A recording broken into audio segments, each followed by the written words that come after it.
Hello everyone. आज इस video में हम लोग डिस्कशन करेंगे व्हाट आफ्टर गेट 2025। अगर आपका एग्जाम कैसा भी हुआ है और आप आगे के लिए क्या देखना चाह रहे हो, उन चीज़ों के बारे में डिस्कशन करेंगे। तो अगर सबसे पहले तो गेट 2025 का अभी रिजल्ट नहीं आया है और all of you are waiting कि आपका कितना स्कोर आएगा, तो फॉर योर अंडरस्टैंडिंग जो जो पेपर था वो आपका मॉडरेट लेवल का पेपर था। कुछ ही क्वेश्चंस से जो कि बहुत ज़्यादा अलग पूछे गए थे, else the paper was basically testing of the main core concepts। जो अगर आप एमएसक्यूज की भी क्वेश्चन की बात करोगे तो एमएसक्यूज में भी जैसे उन्होंने डाई के टाइप्स पूछे थे, एजोडाइब्स हो गए, और कुछ न्यूमेरिकल्स जो थे वो भी इतना ज्यादा टफ दिए नहीं गए थे। जैसे इलास्टिक रिकवरी का पूछा था तो रिकवरी परसेंटेज पूछ लिया था। तो these are all small things और इजी थिंग्स। अगर आप बात करोगे रिकवरी परसेंटेज, कोई भी फैब्रिक कितना एक्सटेंड हो रहा है और कितना फिर वो रिकवर हो गया, तो जितना रिकवर हुआ अपॉन टोटल जितना एक्सटेंड हुआ था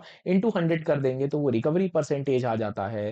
फिर आपसे जो टीजी टीएम टीसी के बारे में भी पूछा गया था, तो वो भी आप आराम से कर सकते थे कि कंबशन टेम्परेचर आपका ज्यादा हो रहा है, टीजी आपका कम है, इस तरीके से आप कैलकुलेशन कर सकते थे। अगर मैं स्कोर से आपका कैलकुलेशन करूं तो थोड़ा सा फॉर योर अंडरस्टैंडिंग, अगर आपका 600 प्लस गेट स्कोर आ रहा है and you are lying in general category, तो आपको जो चांसेस बन जाती हैं वो आपको टेक्सटाइल के पेपर में आईआईटी दिल्ली आराम से मिलने के, there is a very high probability अगर आप जनरल कैटेगरी में लाई करते हो अबव 600 गेट स्कोर। अगर आप जैसे 800 प्लस आप ला रहे हो या लेस देन 20, अगर आपकी रैंक आ रही है लेस देन 20 और less than even if we say 40 rank अगर आप ला रहे हो, तो इस बार आप सीएसबी में आपके लिए बहुत हाई चांसेस हो जाएंगी। प्लस जो आपके बात करोगे आप आईआईटी बॉम्बे के लिए भी ट्राई कर सकते हो, आप आईआईटी के लिए भी आपको आईआईटी कानपुर में इंडस्ट्रियल इंजीनियरिंग एंड मैनेजमेंट की ब्रांच बहुत आसानी से मिलने के चांसेस हो जाती हैं। बट आपको प्रिपेयर क्या करना है, now you have to prepare for the written examination of the respective colleges. Written और इंटरव्यू की तैयारी करनी है। If you want guidance in this also, so we are there to help in this segment as well। so अगर आप IIT Kanpur में industrial branch में पढ़ोगे तो ऑपरेशनल मैनेजमेंट आपको पढ़ना पड़ता है। ऑपरेशनल मैनेजमेंट, ऑपरेशनल मैनेजमेंट ये आपको आईआईटी बॉम्बे में भी ब्रांच है आईईओआर की, industrial engineering and operational research. इसका बहुत हाई स्कोप हो जाता है अगर आप कहीं पे भी बात करते हो। तो ये पूरा मोर और लेस मैथमेटिक्स की एक ब्रांच आ जाती है, जिसमें आपको ऑपरेशंस की, आप सप्लाई चेन मैनेजमेंट के बारे में भी पढ़ रहे होते हो कि फॉर एनी गुड अगर ए से बी है तो पूरा पूरा सप्लाई चेन मैनेजमेंट पढ़ते हो, जो कि आपका एमबीए का एक सब्जेक्ट हो जाता है।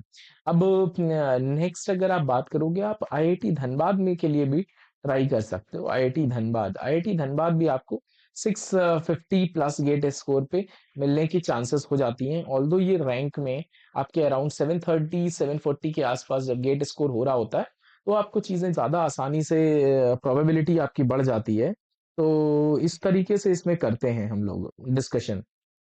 तो और अगर आप नेक्स्ट कुछ चीजों की बात करोगे, तो नेक्स्ट अगर हम कैलकुलेशन करते हैं तो आपको क्या चीज है, दूसरे आप कॉलेजेस में आप डायरेक्ट एफपीएम प्रोग्राम के लिए भी ट्राई कर सकते हो।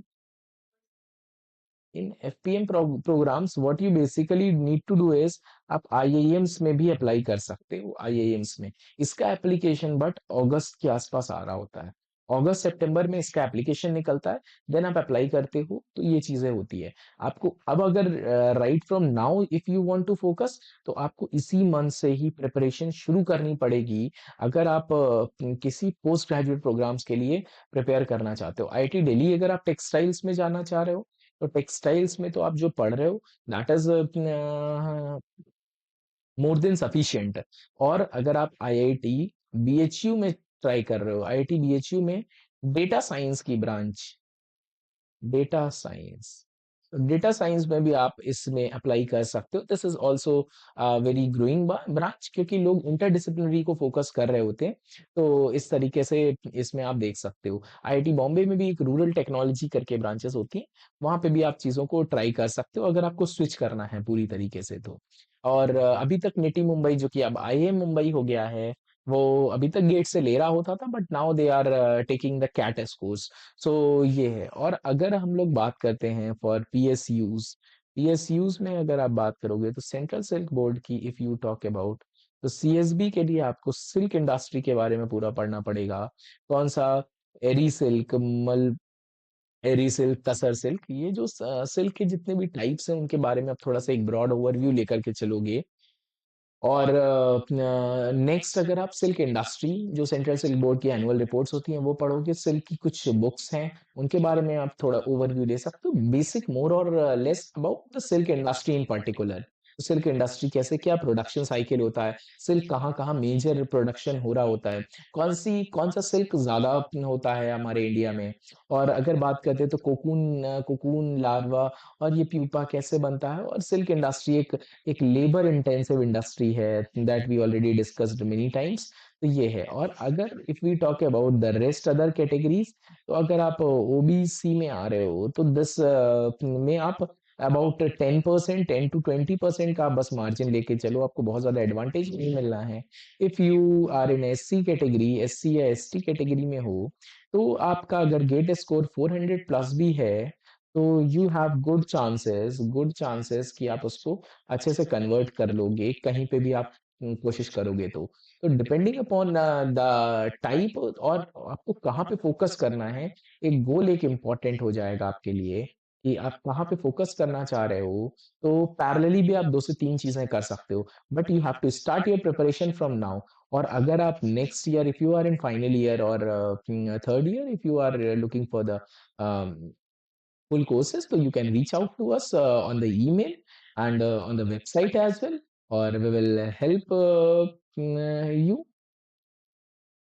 So we have already launched these courses, so I hope आपको ये चीज समझ में आई होगी और आप इस तरीके से करोगे तैयारी। अगर in case you are facing any difficulty in any of the things, तो you can definitely reach out to us.